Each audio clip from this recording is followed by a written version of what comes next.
really excited to have you on and really hear your story and everything like that.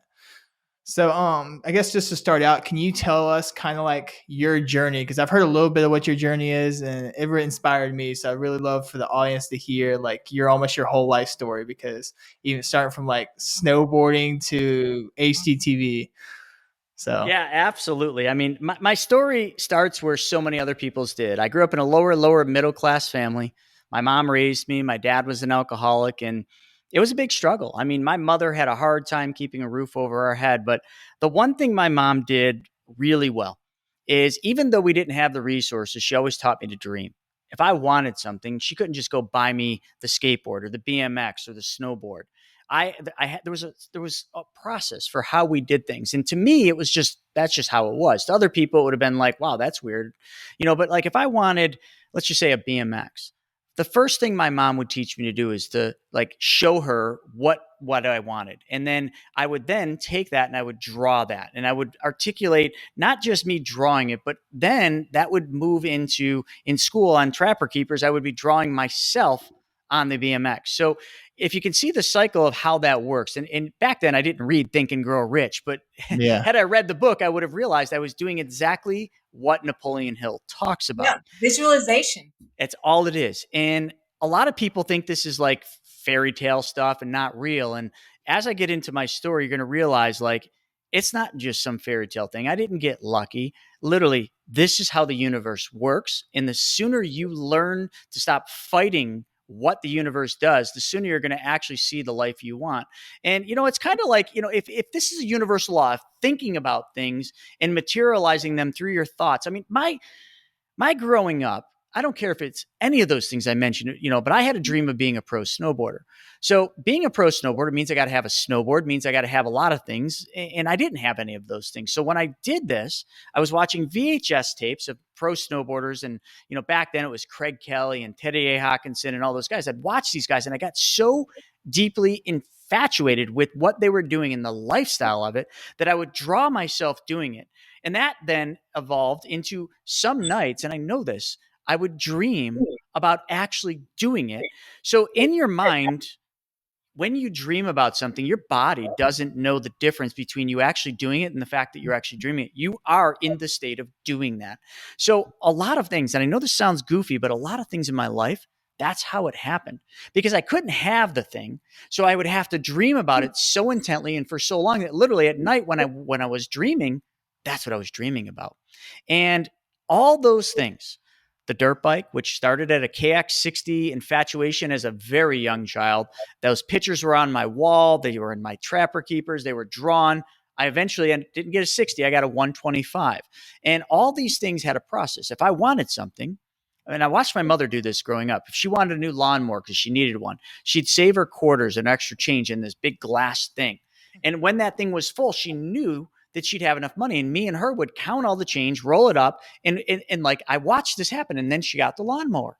And I'm like, okay, well, if that works, well, she, one day when I started working on a farm, she got me this little black box. I still have it today. It's a little slide top. In that black box, when I'd go out and I'd shovel a driveway for my neighbors, or I'd mow the lawn, or I'd go clean out the pig stalls for my neighbor who had a farm, whatever it was, I would bring the money home and I'd put it in there and I'd forget about it. And then I was always then climbing toward that goal. And I'll never forget the day Mom said to me, she says, Chris, let's go to the dirt bike store, which is called Hebler's. And I'm like, oh, okay, yeah, sure. I was a kid. Why am I not going to want to go? And then she's like, well, why don't you test ride some bikes that you'd want? So I rode a KX and an RM. And I remember I found the KX and I'm like, this is the perfect thing. And she says to me, she says, well, what if you could have it right now? I said, well, Mom, we don't have the money for this. And she says, you've saved enough money to buy this bike. So that dream for so long just became a reality. And yes, some people would say, oh, it's because you were saving money. No, it's because I never stopped thinking about it. So universal laws are laws for a reason. Gravity's a law, right? Go to a top of a building and jump. Let me know how that law can be bent, changed, or anything else. It can't. You're going to be a pancake and you'll be maybe onto a better place. But you see, this law is no different. So if that's how I grew up, and now we go to the rest of the story, I wanted to be a pro snowboarder. I live in Buffalo, New York. Sure, we get a lot of snow, but we don't have mountains and we have hills. So I had to figure out, how do I become a pro snowboarder here? And I didn't think it was possible because there had been no one that paved the way until I learned about this guy, Blair and Shane, two pro Burton riders who were from Buffalo that I actually got to meet one day at the hill. And I'm like, these are two pros that became professional snowboarders from the same place I am.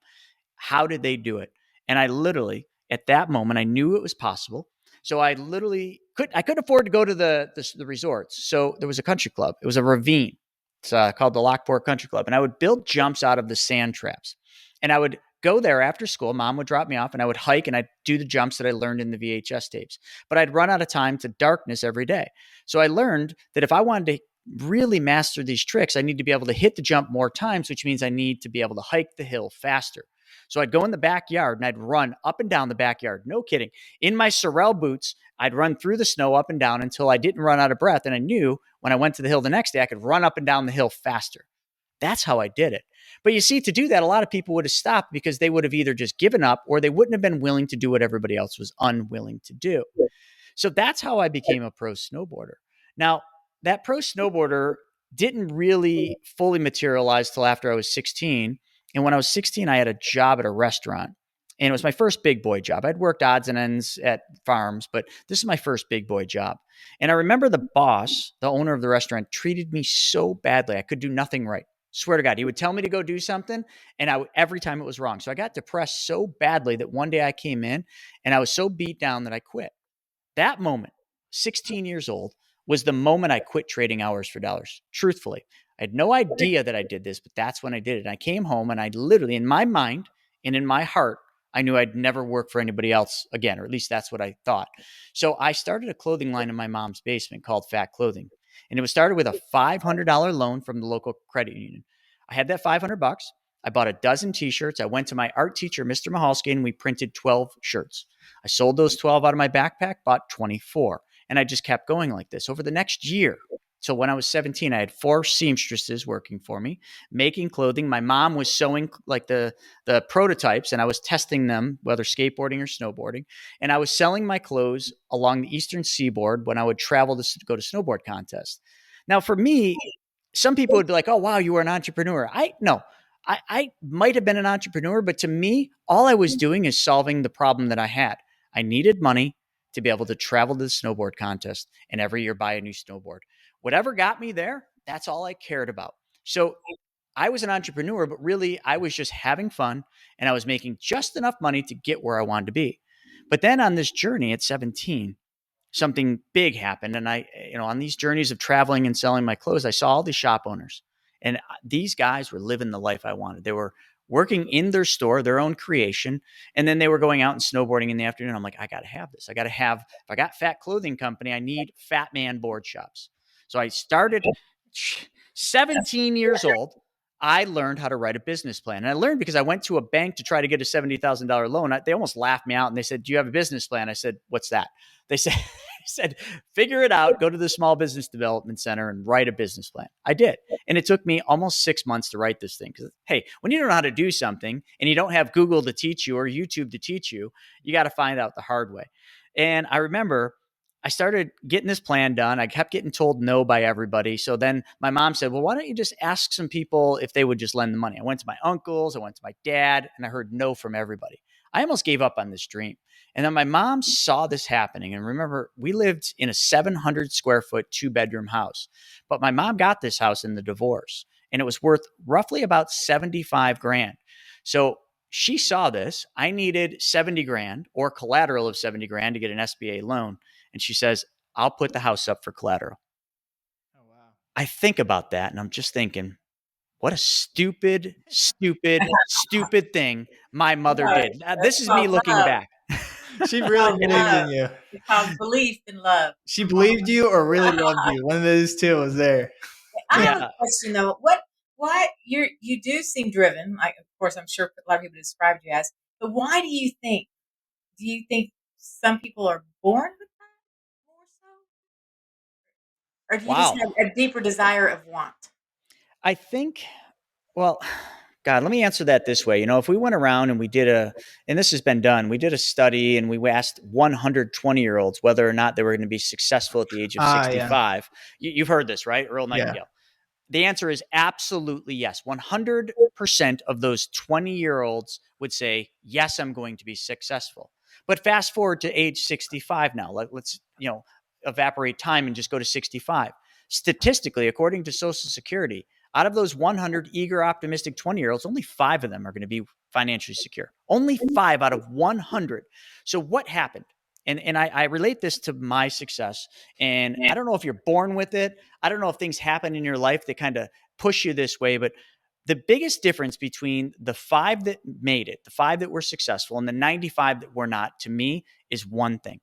The 5 that made it created something. They created their financial destiny. They created, their path. The 95 did what I've almost done so many times in my life. They conformed. They conformed to other people's ideologies and what other people told them their life should look like and that they should do. Everyone listening to this, and I'm sure both of you have had people in your life that have said, "Oh, why would you do that? That's so stupid. That's not going to work. That's a silly thing. That's too risky." No, just negative, negative, negative, trying to stop you from getting to where you're going. And a lot of people want to be negative and say, "Oh, they're just jealous." No, they just haven't done it. So to them, that's a logical answer because they've never accomplished their dreams. They've never chased their dreams. Somebody stopped them from reaching their dreams. So therefore, they think you should be safe and conform to just living a normal life. My mother, who is my unconditional one and who you've heard a lot about so far, my mother became this person a few times in my life when I was ultimately stressed out, failing. I've failed so many times, but she was the one saying, "Chris, can't you just be happy where you're at? Can't you just be satisfied with what you have?" And when someone says that, like your mother, you start thinking and you're like, well, she's probably right. you know, I should just be happy that I have what I have. But I I have to believe that somewhere in my early years, I became a creator. I don't care if it was me digging a pond in the backyard or me building a BMX track. Something in me was built to create, not conform. And every time somebody wanted me to conform, it always drove me and fired me up to not conform, to literally prove them wrong. And I think that's what it is. I don't think I was born with it. I think it was just I always wanted to prove I could do that. I always wanted to do one more, as some, professional athletes say, the Iron Cowboy. I did one more. He didn't run 100 Ironmans. He ran 101. That was me. So I think that's why I did it. I think through your story, it kind of sounds like one thing that you were never afraid. You were never afraid to fail, and I think that's what a lot of people's biggest issue is. They're always afraid of failure, or afraid of trying, or even taking a chance on themselves or anyone, and because they just want to go through the motions, and they're always scared to take that next step. And from here, at least part of your story, it sounds like you weren't afraid of anything. So I think that was one maybe a big key also. Well, that's not altogether true though, because I could be the big guy and be like, "Oh yeah, I was never afraid of anything." I'm afraid of everything sometimes. But let me tell you a story. Sometimes, the dream is so big that it does scare you every day. And that's good. If your dreams aren't big enough that they scare you, or if your dreams don't scare you, they're just not big enough. So if I can, and I never get a chance to tell this story, but let me talk to you about one snowboard contest, the one that actually scared me. And I haven't had fear like this many times in my life, but I had just become a pro. I was invited to a really big contest in New Hampshire. And I went out there and I was all alone. I didn't have a coach or anybody. And I was always the athlete that I got up early. I've always been an early guy. So I got on the lift first and I'm taking the lift up. And this day was a weird day. It was overcast, as New Hampshire almost always is. And it was foggy on the bottom of the hill. So I'm going up the lift, just thinking, I'm in a good mood. I'm pumped. I'm at the first big pro contest. And I remember it goes over this little knoll and that the fog dissipated. And I look over to my left. And right there, I see this ginormous monster jump, bigger than any jump I'd ever seen. And I'm looking at this thing and I'm like, that can't be the jump we're hitting. There's no way we're going to be hitting that. But I knew it was because all the banners were up. The guys were grooming the jump. And I'm like, oh my God, no way. In a flash, I went from this confident snowboarder who was excited to literally fearful of my life. And I get to the top and I'm prancing around the top. There's a little staging area where the athletes are, and other athletes show up, and everybody's got headphones on. Back those days, you wore headphones, and you had your head down, you're beating to your music, and I knew it. Every time I'd look at an athlete and you nod to them, they're just as scared. They're like, dude, like you see this thing they're going to make us hit? Like But here's how it always happened at every event. It was usually a small group of athletes, and we'd always do Rochambeau. There always had to be a starter. We called him a guinea pig, the one that had to hit the jump first. So you did it with Rochambeau, and I always lost. But I lost in this event. And I remember I went up, and I was the big guy, right? I lost, and I'm like, yeah, I'll hit this thing, no problem. And you roll up to the jump. Now, in a big air jump, and you've seen this on X Games and the Olympics, but it's just a big runway to this ginormous jump. And you're staring down at this thing, and in your mind, and in my mind, I'm thinking, if I I don't know how fast to go. I don't know what the conditions are going to be like. I don't know what the landing even looks like. I walked it, but that was it. And you know that if you go too fast at this jump, you have a very strong chance that you're going to overshoot the landing, which means you're falling from about 30 to 40 feet to complete flat. I've done it before. It's very scary because you know when you're in the air, the landing goes away and you're just like, I'm dead. And that's the first thing that hits. Then you're like, all right, but if I go too conservative and I check too many times, I'm not going to go fast enough, which means you're going to get in the air and there's this big knuckle and you're just going to smash into the knuckle, probably blow your knees out. You're done. And they're done that too. And you're thinking of all this stuff and you're like, all right, I'm either going to get hurt, paralyzed, or I could die. And you're standing there. And then all of a sudden the starter comes over and he says, all right, Chris, are you ready? And you can't even speak at this point. You just nod. He says, all right, go at will. And then you leap. And I leaped, and it was a moment of silence. It's just as you're building speed, and then and you're in the air. And at that very moment, something happens because all the practice, all those hits that I did at that country club, all the times I practiced, all the videos I've watched, all that instinct kicks in. And you just do what you've trained to do over and over. No matter how big the jump was, you just do it. And then you land and you ride away. But at that moment, you've done it and fear is completely gone. It is gone. And at that very moment, I can tell you, all I wanted to do was get back to the top of that hill and hit it again and again and do every trick I knew. But just before I hit that, you got to understand, that was the moment where I could have said, I can't do this. I could have walked away.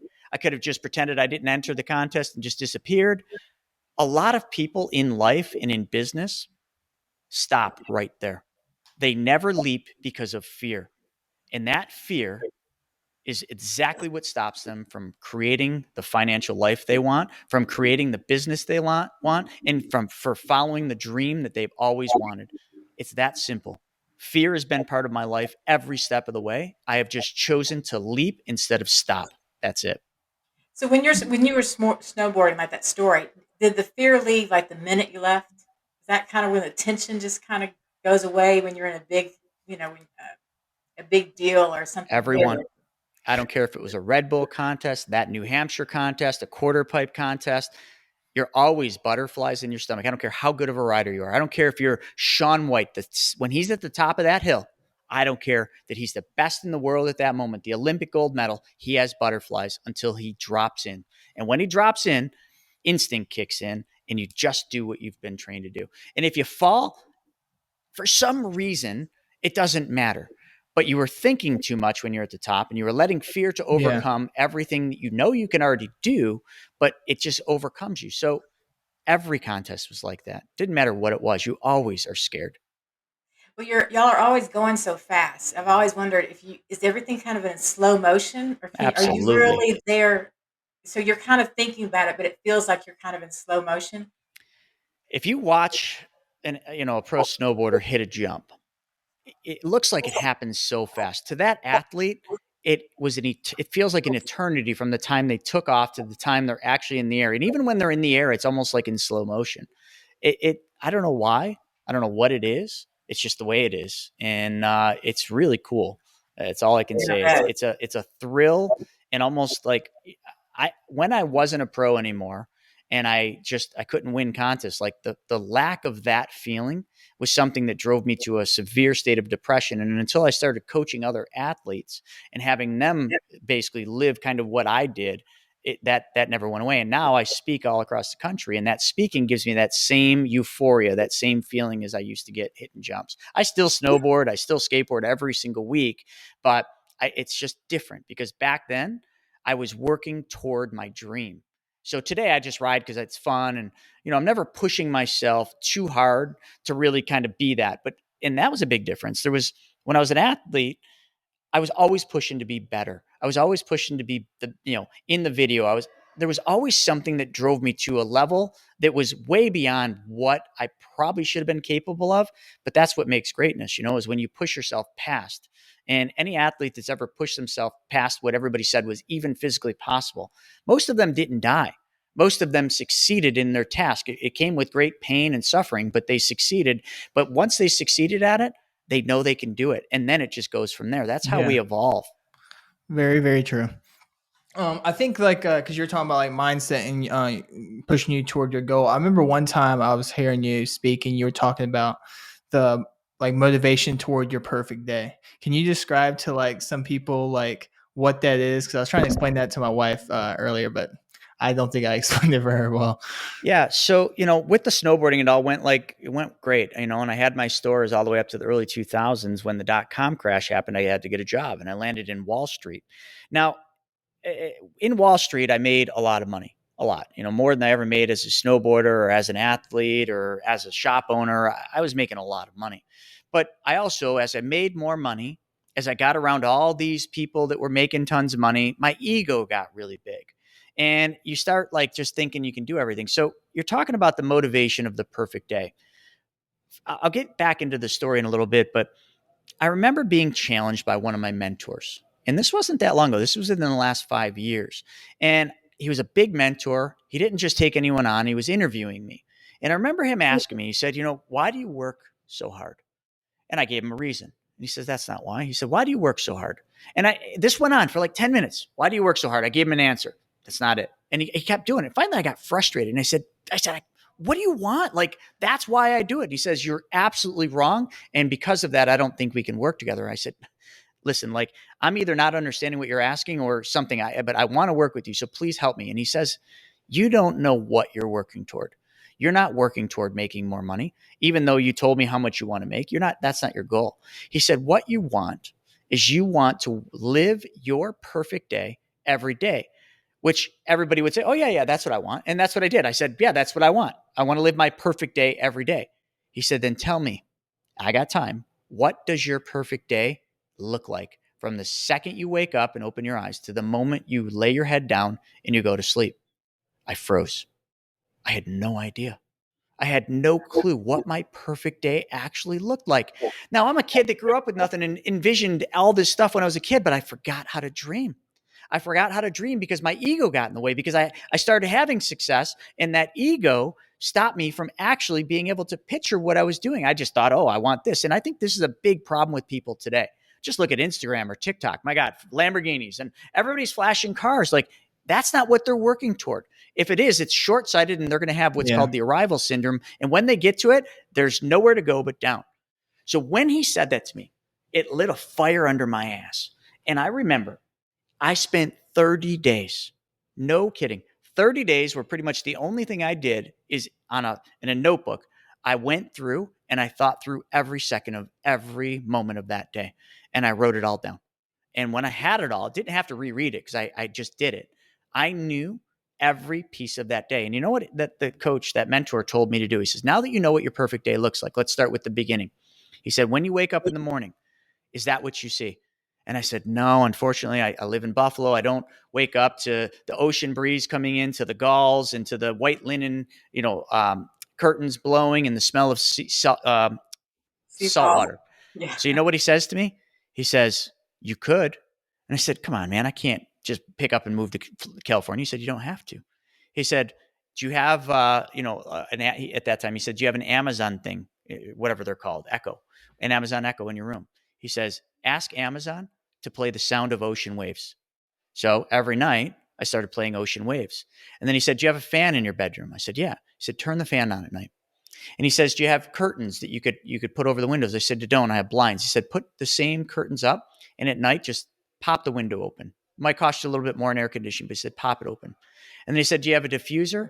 I said, yeah. He said, buy salt water or like ocean smell or whatever it is and put it in the diffuser.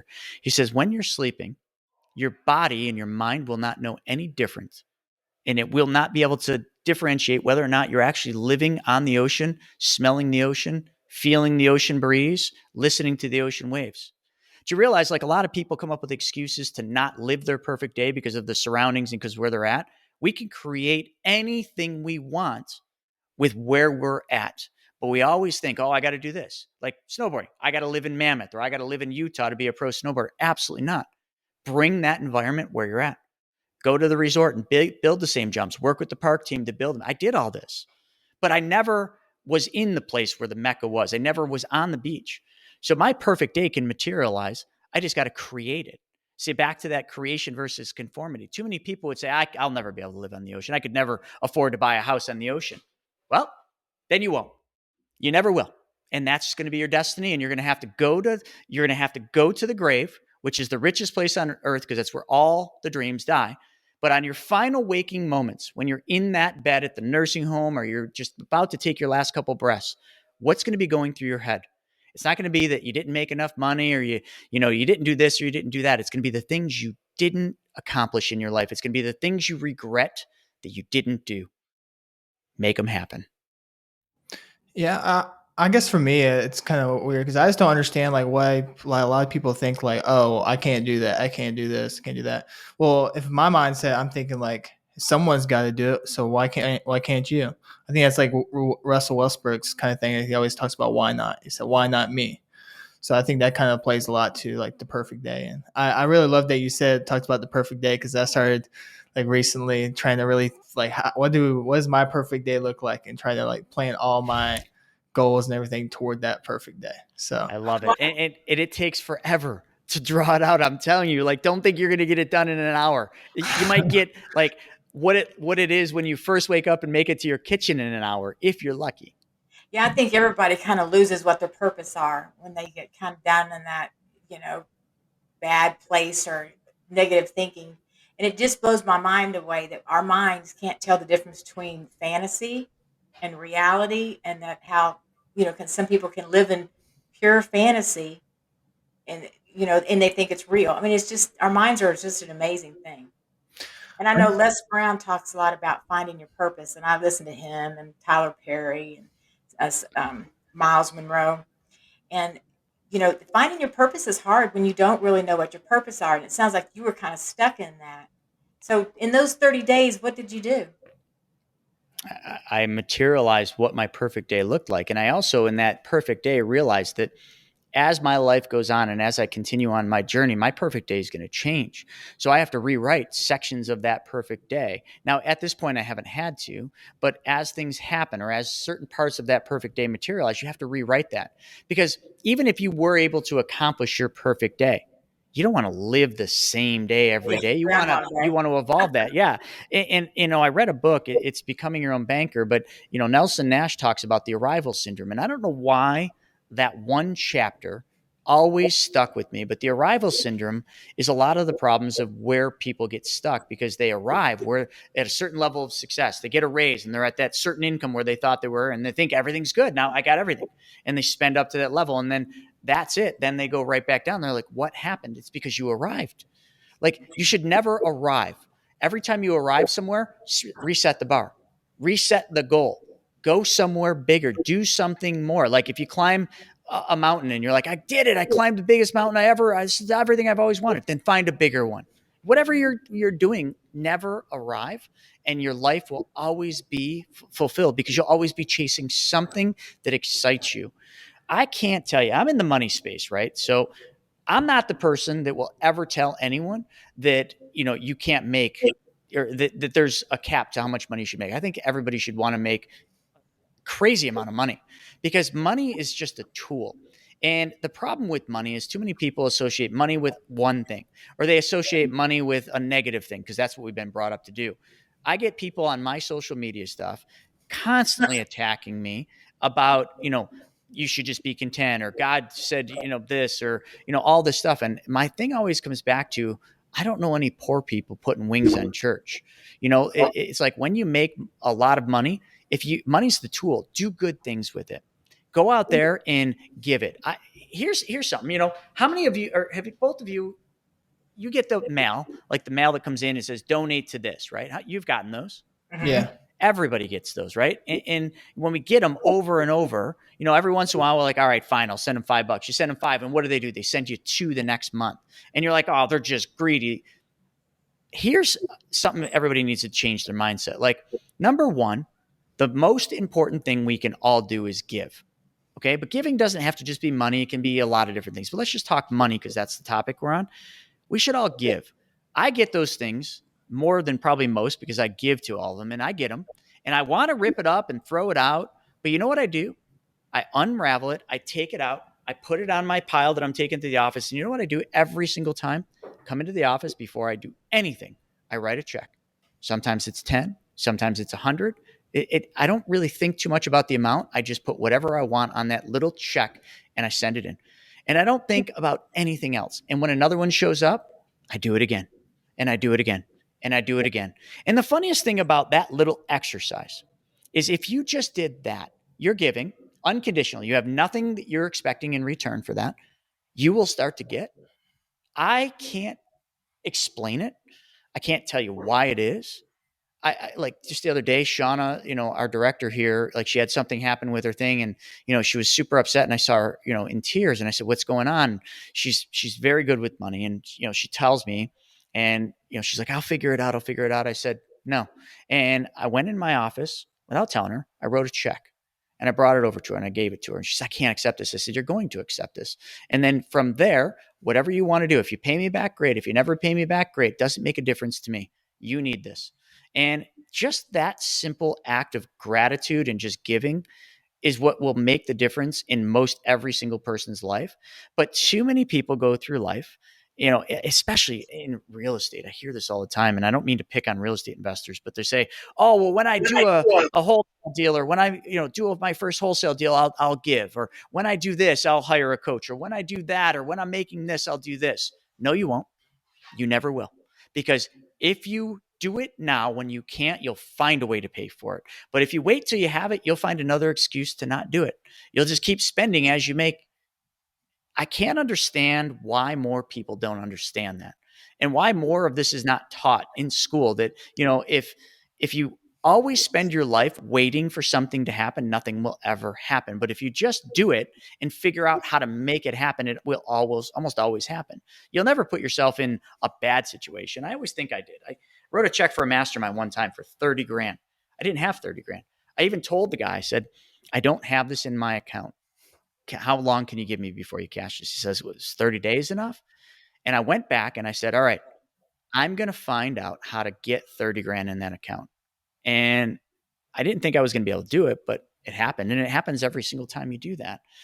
So I guess I'm going in circles here, but like just such simple things that we don't do, that we never apply in our life is, we don't just give. We don't start with giving. We don't start with going out there and thinking that everything we do in life or in business or anything you do, you should be focused on solving somebody else's problem. We're always focused on our problem. Me. I was too. Like I'm speaking from experience, folks. Like everything I'm talking about is lessons I've learned because I've failed so many times. I have not done this. I think you made a good point because, like, even for me through my journey, the main thing, one biggest pivot I did was like I started out like all about myself, and then I realized when I served others, like it brought me joy, it brought me like happiness and everything. So I kind of, me and my wife's like all investing in our plan and everything completely changed. Like our perfect day completely changed. It's like how do we serve others? Like how do we like my purpose and my perfect day is how do I create businesses and everything like that to kind of help make people successful? Like we started this podcast and we want to give all away all these free content and everything like this. So we give them all free information and start like trying to create businesses along the way that kind of like help build and help them through their journey and everything like that. And I want to touch base on like one of the things you mentioned. You talked about like, I guess you read a book, something about like be your own bank. And that was one of the main things. Like I learned from like a little bit from you, like researching kind of your history, is like how to be your own bank. And I feel like that's the biggest disconnect with a lot of people, is they don't understand money. We're not taught money in the schools or anything like that. So can you kind of explain like what do you mean by be your own bank, or like even how money works? So Yeah, absolutely. And this is one of the most pivotal things I learned. Now, let me go back. I missed a lot of my story.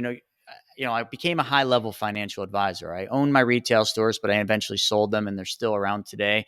I ended up retiring from snowboarding with an injury. And during that process in 2008, I lost it all. Then I lost it all again in 2014 after I was going very hard, accumulating apartment buildings. And then I made some bad decisions, lost it all in 14. But this whole time, I thought I was like the guy that knew everything about money because I was a high level advisor. When I lost it all in 14, I literally hit the bottom. Oh, everybody has their own bottom. I hit my bottom. And I remember when I hit the bottom, my ego was gone because I just felt like a failure. And when I was at the bottom, I was willing to learn and I was willing to listen for probably the first time in a very long period of time. I literally was willing to accept. And I got a postcard to go to a 3-day seminar. And that postcard, I wouldn't have went, but I went because they gave away a free iPod Shuffle to everybody that came. It's the only reason I went. I had nothing to lose, but I had an iPod Shuffle to gain. So I go there and I hear two people, Mike and Greg. Now, most people in real estate would know these two individuals. Mike had a show on A&E, a flipping show many years ago, and Greg was the bank. And these guys start talking about money. So I'm at this event. I'm the big money guy. So I perk right up. I'm like, oh, money. Like, I didn't want to be here. I'm just here for the iPod Shuffle. But all right, let's hear about what you got about money. And they start talking, and I'm thinking they're going to talk about all the things I know about. And they talk about things I'd never heard about. They're talking about things that were so foreign to me as a financial advisor that I'm just like, what the heck is this?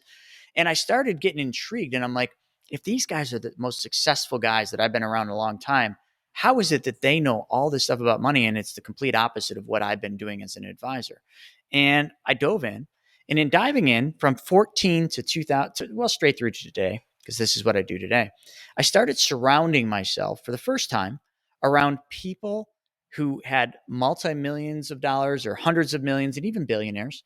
But I did this by paying to be around them. And if I didn't have money, I'd find a way to solve that person's problem. And people are like, how do you solve a billionaire's problem? Billionaires have more problems than anyone else. They're so easy to solve problems for.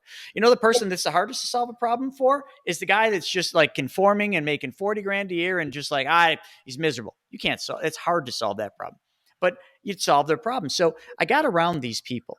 And when I got around them, I started asking them, well, what do you do with money? How do you handle money? All these questions. And they were never shy about talking about money. They were freely open and talking about it. And I started connecting the dots around what these people were doing and how they handled money. And what I learned is in this whole journey, I learned the mistakes that we are taught and the lies we are taught about money. And here's where it comes down to. We're taught to go out and work for money. For those of you listening, I'm holding a stack of hundreds or whatever it is, maybe $300 here. We're taught to go out and work and trade hours for dollars, and we hustle and we make money. Now, listen, I'm not just talking to W-2 employees. I'm talking to you self-employed individuals that have created a job that you call your business. It's a job, and you work hard because that's how you make your money.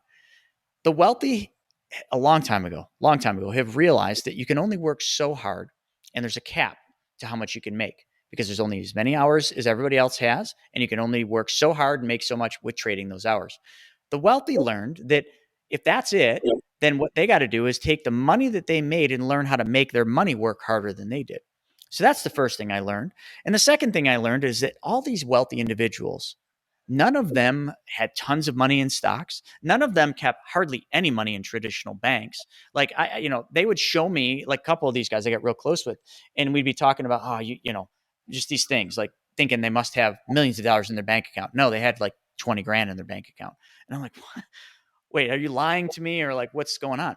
They all understood that their money needs to be in motion in all times. And they learned this from banks. You don't go into the bank. We get excited about having money in the bank because we make money and we give up control of that money to the banks. We literally take the money we work hard for and we just say, here you go. Here, bank, take my money and be in control of it. And what does the bank do? Do they put it in the safe or in a box with your name on it? Heck no. They turn around and move your money. And they make 400 to 1,300% more than you make on your money. And all they did is learned one thing more than you know, and that is how to move money. And then most people that like don't want to go any further, like, well, I'm not a bank, so I can't do that. Of course you can. Everyone can be their own bank if you treat your money the same way you treat the bank's money. So what these wealthy individuals did is they didn't want to give up control of their money. So they had to figure out, how do I make money, make my money work for me, but be in full control of it at all times? Well, that means they don't put money in 401ks to much of an extent. They don't put money into banks to much of an extent. They had to create a banking system. And it was created back a long time ago by the Rockefellers and the Rothschilds. The Rockefellers and the Rothschilds were in banking, so they understood this, but they didn't trust banks. They were in banking and they didn't trust banks. Go figure, right? There you go. So they had to find something where they felt comfortable storing their large sums of capital. And they always knew that giant mutually owned insurance companies were the safest financial institutions. Through the Great Depression, they really saw that. So they said, all right, well, how do we put our money in insurance companies? Well, insurance companies, you can't just walk in and say, hey, I'm here. Can I deposit money? Where's the deposit line? Are you the tellers? They don't do, they're like, get out. If you're not here to make a premium payment, get out.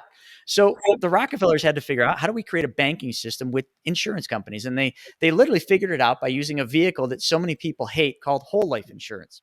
But that's because everybody thinks whole life is the same thing, whether it's, one company or not. They all deem it to be a terrible place to put their money because they simply don't understand it. And they also don't understand that all whole life isn't designed or engineered the same. So the Rockefellers realized we can design and engineer a whole life policy to operate just like a bank account does. And they did that. And for hundreds of years, they've used these specially designed and engineered whole life policies. They don't even call it whole life. They call it privatized banking to store their capital. But why? Well, number one, if they're going to be their own bank, they got to have a place where they can take their capital, store it there, but then have the ability at any time to go back in and take that capital out. But here's the trick. You could do that at a bank account, but here's the thing. If you put in $1,000 into your bank and you take out $1,000, how much is the bank paying you interest on? Zero, because you have no money left in there. If you put $1,000 into one of these specially designed privatized banks and you take $1,000 out, you still have $1,000 in your account earning interest and guarantees. And insurance companies right now pay about 4 times more guaranteed interest than your bank account pays. Plus, they pay dividends each year. So, like privatized banks in today's 2021, you're making about 6%, 5.5% to 6% on your money. I don't know anybody that's making that in their bank account. So, I've got a place now where I can put my money, take my money out, and still earn interest and dividends on every single penny of the money. But how is that even possible? That just sounds too good to be true, doesn't it? Well, it's because the money that I take out isn't my money. This money that I'm holding, which is the money I've taken out of the policy, was a loan from the insurance company. As soon as I say that, everybody's like, oh, I knew there was a catch. This crappy whole life policy. Dave Ramsey said they're terrible. Buy term, invest the difference. Okay. So we use term insurance to build these, just so all you Dave Ramsey people know. So whose money is this? It's the insurance companies. They loaned it to me. But what if I told you the loan never needs to be paid back? Now, that would really be too good to be true, right? Well, it doesn't. It never needs to be paid back because the insurance company did one thing. They took the death benefit that they would pay out the day you graduate, nice way of saying die, and they gave you some of your death benefit while you're living. They loaned you your death benefit and they used your cash that's in your account as collateral. Brilliant. So now I can leverage the cash in my account while still earning uninterrupted compound interest, while having access and control of the money in the form of a loan. But the loan is just a loan that I never have to pay back because it was just my death benefit that I don't really care because I'm not dying tomorrow, or at least I hope not. So now I got this money in my hand. So what am I going to do with it? Well, we're all in real estate, right? I'm going to take this money and I'm going to deploy it in real estate. I'm going to use it for marketing. I'm going to use it for buying flips. I'm going to use it to buy rentals, or what I do today, because I learned from Greg and from the Rockefellers that the best way to move money is to own nothing but control everything. Well, banks are the best at this. I'm going to take my money and I'm going to lend it to real estate investors in a first secured position. I'm not going to own the real estate, but I'm going to control it through a piece of paper and a contract. And then they're just going to pay me every single month. And if they stop paying me, they learn the hard reality of, well, I'm going to take the property. So now I own and control your property because you didn't fulfill. That's what I do. But the entire time I've done this, I never, ever stopped earning interest on my money. So that's the biggest secret of the wealthy. But a lot of people will never get over the hurdle of understanding that whole life operates, in a very different way than they think. So let's talk home equity lines of credit. Everybody has equity in their house. So let's do that with that. Most people that have equity in their house, they're not utilizing it. So to me, that equity in their house is literally sitting lazy in the rafters in their house, and they're doing nothing with it. Their money's literally sitting on their couch, eating their potato chips, drinking their soda while watching their TV, while that person's out working. Now, so if you can visualize your money just sitting on your couch while you're out hustling and working, now we know we got a problem. So we need to take that lazy money, go to it and say, hey, you're going to go to work tomorrow and you're never going to stop and you're never going to come home and I'm just going to work you to death. Your money would be thrilled because it's bored. So you take that money and you deploy that money out. So a lot of people have different ways they can invest, but too many people take excessive risk to make returns. So I teach how you take no risk. Where does your money go every single month that you live? Well, it goes to your bills. I got bills, man. I got credit cards. What if we took a home equity line of credit? We took the money from those lazy rafters and we put it out and we paid off Visa. Visa was charging us, let's just say 20% interest. So if I paid off Visa, most people stop there. But instead of stopping there, what if I took the money I was giving to Visa every single month and I just changed the name on the check? Instead of writing Visa on the check, I write the Bank of Chris Noggle. Now I take that money I used to give to Visa because I don't owe it to him anymore. I paid him off and I pay that money back over here to the home equity line of credit. I put that money back in my private bank. I made money twice because I recaptured and recycled the money that I used to give away to Visa. And now that money is going back into my account. Now, how did I make money twice? Well, if you're talking about a home equity line, if your credit card's 20 and your home equity line cost 5, how much money did you make? The spread. So you made money there, but then in the privatized banking, you can make money twice because your money never stopped earning uninterrupted compound interest. So now you recaptured the money and then it's a spread. You see what I'm going down a rabbit hole here, but Yeah, I'm trying to make sure I can understand everything. So you're saying when you go into like a private bank, what do you mean? Like, who's the private bank? Do you just go it's the to insurance company. Okay, so any insurance company or No, absolutely not. what There's only insurance about company would you 7 that work. So there's several. There's Mass Mutual, there's Lafayette Life, American United Life, there's maybe Guardian and Penn Mutual. They have some things that don't work so well with them.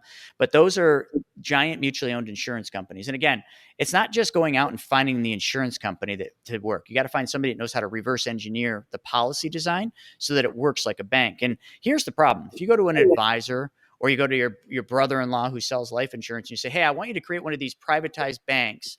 And I should have access to 60 to 90% of my money immediately in the first 30 days. Can you do that? He'd say, wherever you heard that, that's a lie. Whole life, you're not going to have money for the first 2 years. Oh, well, I guess Chris was lying. No, the brother-in-law doesn't know what he's talking about, has no idea how this works. And also, even if he did, he's not willing to give up 60 to 90% of his commission. So you have access to 60 to 90% of your money. See, that's the difference. Remember I talked about giving? Yeah. In creating these banking policies, the way that the banks have used them and the Rockefellers, somebody's got to be willing to give up the majority or up to 90+% of their commission so that you have access to 90% of your money. It's not magic here, right? The insurance company, it's a dollars for a dollar, but who gets that dollar is what matters. These plans can be designed so that the agent gets paid very little and you have access and control to all the money that normally would just go to a commission to an agent. But it's all in how the plan's designed, and you got to find somebody that knows how to design these. And that's even trickier now because there's IRS rules that you got to fall within. So you got to be able to go with those IRS rules and make it work so that it's abiding by what they call the MEC 7 pay rule. I apologize. I keep looking down because I think there's somebody knocking on my front door and I'm just trying to get somebody to let them in. Ring. Yeah, that's all right. So how much would it be for someone to get into something like that? Great question. A lot of people think, oh, this must just be for the wealthy. I don't have that kind of money. No, well, take your age. I'm 44 years old. Multiply it times 10. So that's $440. $440 a month would be the minimum that would work to start a private banking policy. So just take your age times 10. That's going to give you your minimum monthly, and then you can multiply it times 12 for annual. Do you pay an agent up front? Kind of like when you no agent should ever. No, the agent's going to get paid by the insurance company, but they're going to get paid very little. For example, if somebody deposited 10 grand into one of these policies, the agent should make between 387 and about 410 bucks. So just to put this in perspective, a lot of people don't understand life insurance. So if you went to your brother-in-law and he sold you a whole life policy and you're like, hey, this is one of those banking policies, or he sold you one of these new IUL policies, index universal lives that you keep hearing about. If he sold you one of those, how much you think that agent makes on the same $10,000 premium? I'll give you the answer. Minimum 5,500, but as much as 10,000, it could be up to 120%. Wow. We'll just call it $10,000. Yeah, So I have. would you? Now that's where the money is for insurance companies and all that. Absolutely. Whole life. Absolutely. So now we're taking this high commission insurance policy, we're stripping it apart, rebuilding it backwards so that it works for banking, not so much life insurance. And the only people that are ever upset with us are people that come to us and want a policy for life insurance first. We don't do that. We only build banking policies. That's it, that work for banking. So we always put the lowest death benefit on so that the costs are lower. So you're not designing this as a really good life insurance policy. You're designing this as a very efficient banking policy. But yeah, we give up that much in commission so that our clients have access to that money. That's why, we have thousands of clients throughout the United States, and we're growing by about 200 to 250 a month. And that's not because we're telling people something that isn't exact.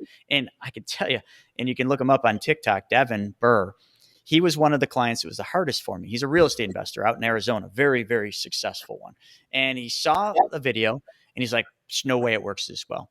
He went ahead and did an IUL policy, and then he started a small banking policy on his daughter. He's like, well, I'm going to test it out. I'm going to put a couple grand in this. And, they say you can take money out immediately in the first 30 days. We'll see about that. He took money out of that first policy in the first 3 days, and he took out more than what we said he'd be able to take out. And he's like, holy crap. It's exactly what they're telling us. Well, that's why we have no negative reviews out there. We have I think we have about 3,500 clients right now, not a single negative review. So clearly, I'm not telling people something that doesn't work. It works every time, guaranteed, and it never will fail. It has never failed for hundreds of years, and it won't fail for hundreds of years into the future, because this is what the wealthy do. My God, the current president, Joe Biden, it's fact. He has these policies, and he says he got 7 Mass Mutual policies, and he says 7 Mass Mutual whole life policies. But what everybody hears is whole life. Those aren't regular whole life policies. There is no way those are standard off the shelf whole life policies. Absolutely not. So let's say someone hears this, listens to the podcast, and they reach out to you, and you can get them set up with the private banking and all that stuff. So let's say they put 10 grand into the private bank. You're saying when they can pull out, when they pull it out, do they have to pay back the whole life at all, or like a certain percentage? Like, I'm not sure. How does that Let's just say somebody puts in 10 grand. Immediately in the first 30 days, they take out 8 grand. Okay. Do they have to pay the 8 grand back? No, it's a loan from the insurance company, but they take it right from the death benefit. So right off the bat, the insurance company's already paid themselves back. They reduced the death benefit by $8,000. So they're already whole. They just got to wait for you to die, which they don't care. That's how they operate. But does the insurance company just graciously just give you this loan for free? No, they charge you interest. They charge you 5%. So if they're charging you 5, but the policy with dividends is paying you 6, what's the spread? 1%. 1%.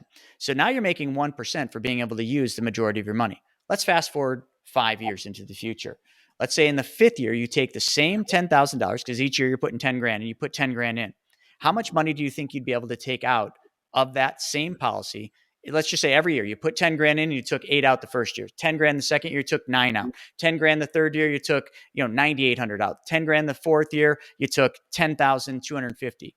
Every single year, because of uninterrupted compound interest, there's more money in the account no matter what you do, because your money's always earning compound interest. It won't ever stop. It won't ever change. But people don't understand that. They only hear what they want to hear. They don't see what happens in the future. But Albert Einstein understood this. He called it the 8th wonder of the world, for crying out loud. He said it's the greatest. He said it's the most powerful thing in the financial universe. Those that understand it earn it. Those that don't pay it.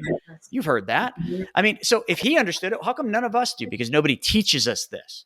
So imagine let me just get to this one more time. Remember, in the year 1, it was a 1% spread.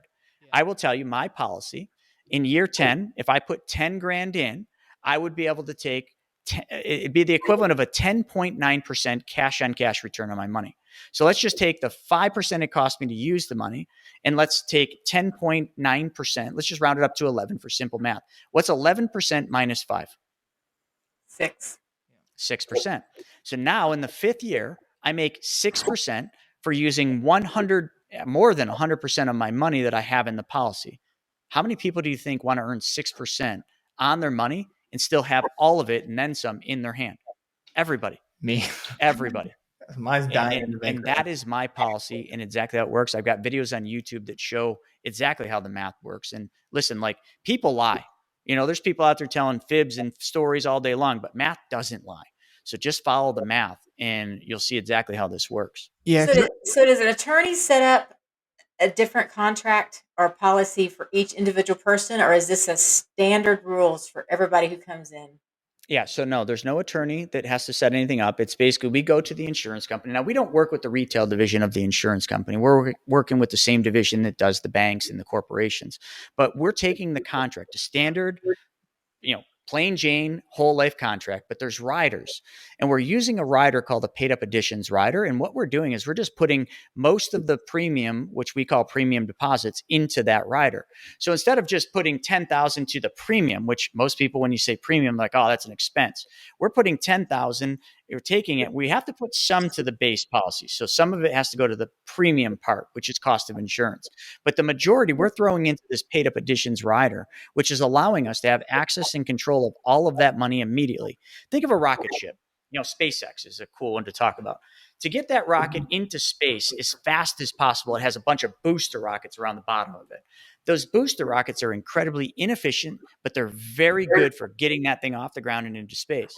What happens when the spaceship gets through the atmosphere? What happens to the booster rockets? They fall off. Fall off. And Elon Musk and SpaceX have figured out how to land those stupid things back on a barge. That blows my mind. But they fell off. Those booster rockets are no different than what we use in these policies called the paid up addition rider.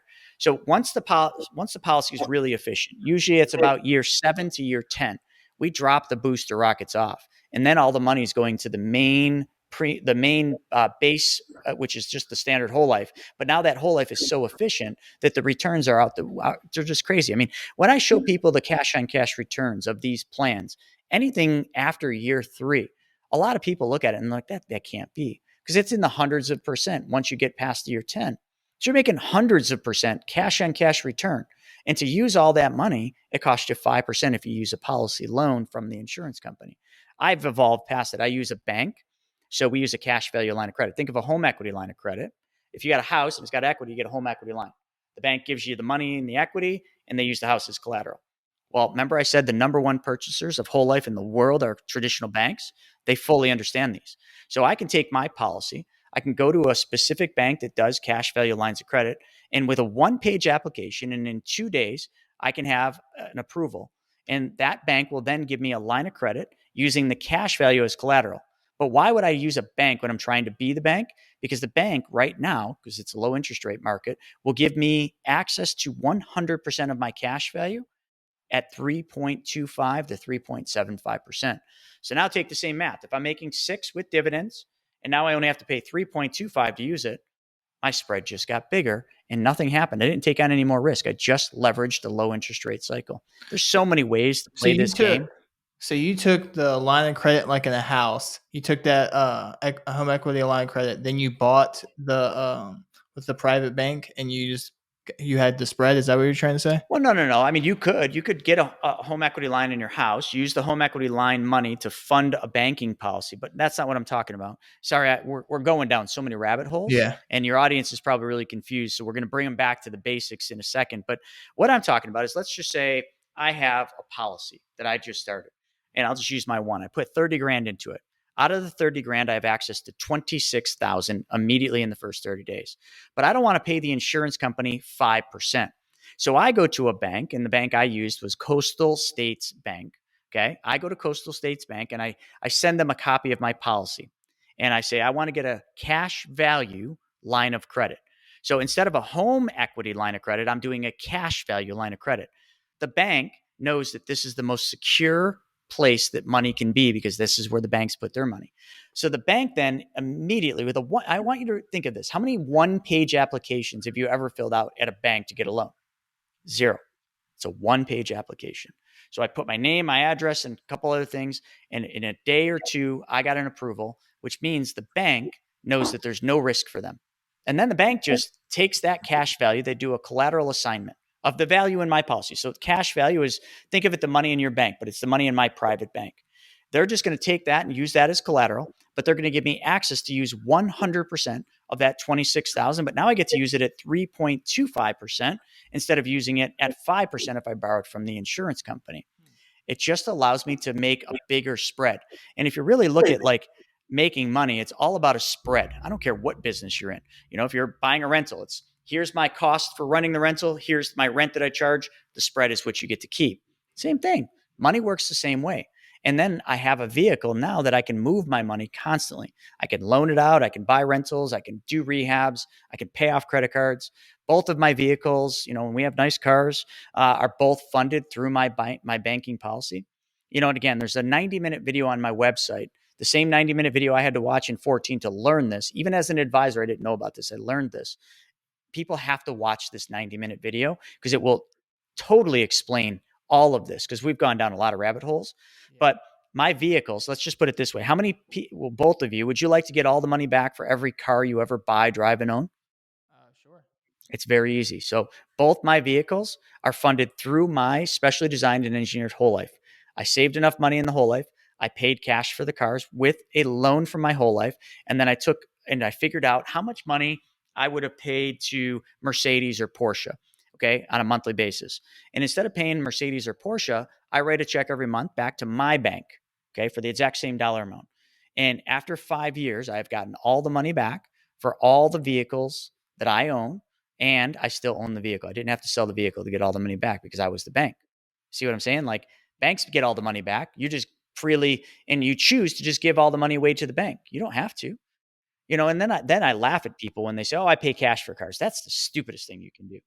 Paying cash for a car, you just bought the worst depreciating vehicle or worst depreciating asset you could ever buy, and you gave up all the earning potential of the money you just paid cash for it. Like, don't pat yourself on the back because you don't have a car payment. You just did the worst possible thing you can do. But if that person did one change, forget about the whole life for now. If the person that was going to pay cash for a car paid cash for the car, and then when they were at the dealer, just said, "Hey, just not for nothing, I know I'm paying cash, but how much would this car have cost for me to finance it over 5 years?" And the dealership said, "Well, $625. And if that person that paid cash for the car then came home and set up a bill pay on their bank for, what did I just say? 625 for $625. And every month they had that 625 go back into their savings account or checking account, they would get all the money back for the car. It's that simple. But most people are like, "Well, why would I pay myself back when I paid cash for the car?" Man, if I could count the amount of times people say that to me, I'm like, you clearly don't understand how money works. They didn't watch Your money. They didn't watch your 90-minute video. Yeah, they didn't go to the website. They didn't go to the website, and they're not treating their money the same way they treat the bank's money. They're just so caught up in the hamster wheel and the financial slavery that we've all been living that they fail to realize that one change in what they're doing now would change everything. But Yeah. And So when you said it, I'm sorry, go on. I was gonna kind of change the subject. But I mean, we can feel like I could talk about this all day, but my wife really wants to know, what was it like to do HGTV? Because I know you had a show on the HGTV for a little bit. I know it kind of like didn't work out, but can you explain kind of how that all worked? Well, just like everything else, it was a huge dream. We went to a 3-day summit after we were kind of getting educated on real estate, and I saw 2 stars, Tarek and Christina, get on the stage. We were in the front row, and I looked at my wife and I said, "Sweetie, if we're ever going to get on that stage, we got to have our own show." So I remember right then at that event, I planned out like what the show was going to be. I came home, I called my buddy Kyle, who used to manage one of my stores, who was a videographer. I said, "Hey man, can I hire you to film like one of our flips? And we're going to do some things different. We're going to tear walls down, and we're going to take the debris that we tear down. We're going to build ramps throughout the house. We're going to skateboard. And we're going to create this show called, at that time, it was called Flip Out. Okay. And we're going to create this show." So we literally began the process of trying to do our own TV show by filming our own sizzle reels. We got the sizzle done, and it was about 40 grand all in done and said. And I sent that out to all the producers out there, and we got picked up by a producer in Toronto, and that producer sent it out to all the production houses and HG and all those, Discovery, and every one of them said no, it's too far out of the box. They're like, "Well, this is like Jackass with Flip or Flop. It's a little bit too much."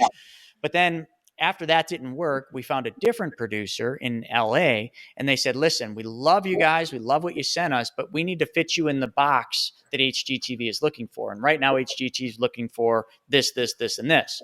So we began the process of refilming another flip, but we filmed it within the confines of what HG wanted and what they were looking for. And in the meantime, as we'd film like little sections, this producer would send it to HG, and HG started really loving it. They loved the characters. They loved the concept. So by the time we got the whole sizzle reel done and it was sent to HG already knew who we were and what we were doing, and they loved it. So they it's called a green light. They greenlit our pilot, which means they're going to fund the pilot production of our show. So we got the whole pilot done, and we're airing on HGTV. We aired 6 times with Flipper Flop and Fixer Upper. It was awesome. It was just so awesome. This whole journey of doing this was like a dream, but all dreams sometimes don't materialize. So we had all the best. We had great ratings. We thought we're going to be the next superstars. We're going to, your mind starts living that life. And all of a sudden, I remember I'm driving home from a visit at one of our flips, and I get a call, and it's the producer. I pick it up. I'm so excited. And I knew right off the bat that it wasn't a good call. And he says, well, they love the show, but Discovery just bought HGTV, and they're not doing any new shows, so they're tabling it for now. I hung the phone up, and I literally, at that moment, all my dreams shattered. And I thought, do I take my truck and just drive it into that tree?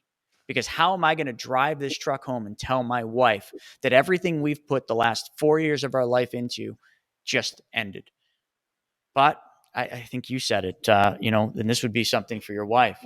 It was the greatest thing that ever happened that show didn't happen. Because that show, when that door closed, another door opened. You remember I mentioned that Greg guy from that 3-day seminar? Yeah. I literally walked in my house. I'd called my wife and told her. And Greg calls me. And I'd been doing some stuff with Greg, and he calls me up. And I'm like, oh, Larissa must have told him. He's just calling me to say sorry. I'm talking to him, and he's so excited, so upbeat. He's so excited about these projects we're doing. And I'm like, Greg, listen, like, I know Larissa told you, but like, you're trying to cheer me up. He's like, told me what? I'm like, you kidding me? We didn't get the show. You already know this. He's like, I didn't know this. I'm just excited for what we're doing. And then he says this to me. He says, listen, I know you're beat up. I know you really put your heart and soul, and I really wanted you to get it. But the whole time, all along, I just wanted to tell you that this probably isn't the right path for you. And he says, and now that it's not happening, I can finally tell you this is a good thing. And now we can do X, Y, and Z. And that's kind of what really escalated me going down this path that I'm on now, being your own bank. And we have multiple private funds that we raise money for mobile home parks and all sorts of stuff that I do with Greg. So none of that would have been possible if all my attention was going into the show. Because remember, in life, we have to focus on that one thing that's going to get us where we want to go. It used to be snowboarding. It was my snowboard shops. Then it was snowboarding. Then it was Wall Street. Then, all these things were my one thing, and I focused everything I had on them. Well, during this time, everything I had was focused on this show and the 20 houses a month we were flipping. That all ended. That dream evaporated. So now I had to pivot and change my focus in that one thing. And it all went to teaching people the secrets of the wealthy that I'd learned. Well, dang. Well, one moment. Yeah, that one moment. It's Just crazy, like kind of like how like a good thing can come about from like a bad thing. Because I think was your wife really upset about the whole HGTV? Not as upset as I was, when it first happened, but then later she was very upset after, because then I think it sunk in. Yeah, it was a tough period, because we had it's just, I don't know, man, a lot changed. Well, it's a glamorous dream, it is glamorous, and I'm on TV, and HGTV makes it look so cool and everything. It's not as cool as it looks. I'll tell you that. Like there's a lot of things that I hated about creating a show and doing that. And a lot of people that watch the shows probably know what some of those things are, but it seemed awesome. It is glamorous. And, the cool thing is, I know how to monetize things. So when I'm like looking at this, I'm like, well, the first thing we got to do is get corporate sponsors. So I went to Lowe's. I went to a big appliance company. We literally had Lumber Liquidators. We had Lowe's. We had, I can't remember the name of the appliance company, but we had all these sponsors lined up that when we got greenlit and we had our series, these people were going to come on and sponsor us, and they were going to pay us. I had contracts done with a couple of these companies. And it wasn't a ton of money, but it was enough. And all that stuff, one phone call disappeared. Yeah. dang. I had that. Yeah. Yeah. Save your face. Go in and say, we did make it. I mean, that's hard. That's hard enough as it is. Humble Very hard. pie right there. Yeah, it was so hard. And, but, looking back, it was the greatest thing that ever happened, because not saying, we wouldn't have went on to have a successful show, but I wouldn't have been able to follow this path I'm on now. And I just can't say enough about how much I love what I'm doing today. And I'm truly changing a lot of people's lives. The TV show entertains people, but it doesn't really change people's lives. Today, I have the ability to actually change people's lives by helping them take back control of their money. So is that your goal, and you feel like your purpose is to really help people with their finances and kind of help better their life? Absolutely. Number one thing is just, and I just feel like there's nobody else really doing it. Robert Kiyosaki kind of did it, but then he took the bait and went down and, went for the big money. But, I feel like there's very few people out there just teaching people how to take back control, and not having like I'm not selling a course. I don't have a program you buy. I don't have a coaching program you buy. I mean, my coaching program that I have is a community that costs $19 a month. Like, it's like, I'm not selling anything. And because of that, people are always looking for, there's an angle. What's he selling? And when they kind of dive in and get around the campfire, they're like, he's not selling anything. He's just giving all this stuff away for free. Yeah. Truly, I am. I mean, yes. Am I making money? Yeah. 3-4 weight layers deep. I'm making money on the real estate stuff I'm doing. I'm making money on the private funds that I'm doing. I'm making money on the private hedge fund that I created. I'm making money by setting up the private banks. So I'm making money on all these things, but they're not front. They're not even secondary. They're like 3-4 layers deep. And when I figured this system out, this thing, where if you lead with solving people's problems and everything else then helps, I started making more money than I'd ever made, ever.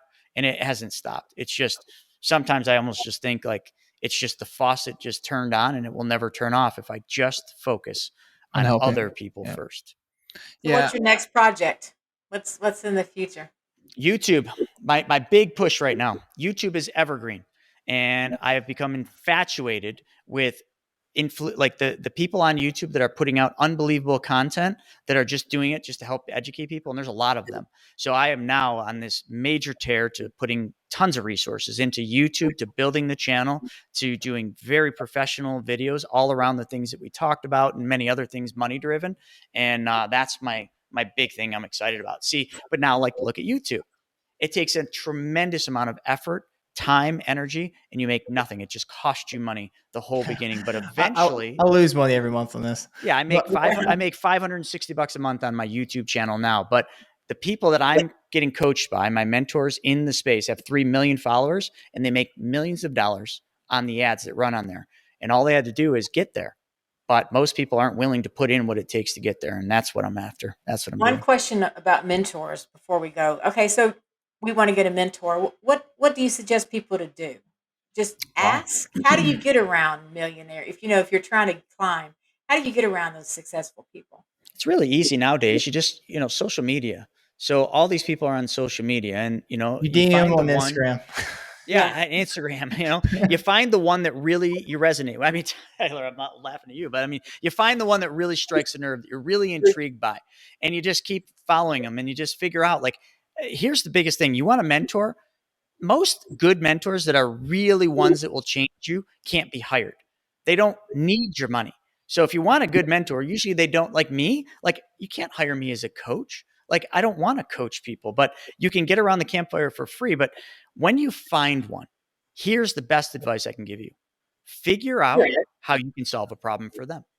I have problems that I need solved. Every big influencer or big person out there that you'd want to work with, they have a problem. Figure out that problem. Start DM them. Some of the most successful people are the most available. So just DM them. That's how you did it here. Just DM people and they'll respond, and figure out, how do I serve you? What can I do to serve you? And the person might not know right away, but keep watching their content, and believe me, you'll see it. Oh, he's struggling with this. Oh, he needs help with this. Oh, have them on your podcast, or bring them up on. I could go down a rabbit hole, but find a way to serve them by solving a problem for them. That's how you work with a good mentor. That's great. That's some great advice. Yeah, I really like that you said that, because I feel like that's almost kind of my goal, is because you've no one teaches you about money in school or anything what you're supposed to do. So I was like, how can I like get all these amazing people who have these amazing stories and know all these things to like tell their stories to really help people and just do it all for free. And that's kind of like what inspired me to kind of do this. And then I'm glad I was able to get connected with you and for you to share your story. And I mean, honestly, blew my mind. I definitely have to watch your 90-minute video to probably fully understand it. But I think sure. everybody should watch that 90-minute video because it's the video that changed it all for me. And there's nothing you can buy from the video. It's just educational. It's right on yeah, chrisnoggle.com. Just watch the video and you'll understand why that video is what changed everything, because it teaches you how to change just one thing, but that one thing is like a butterfly effect for your finances, and that changes everything.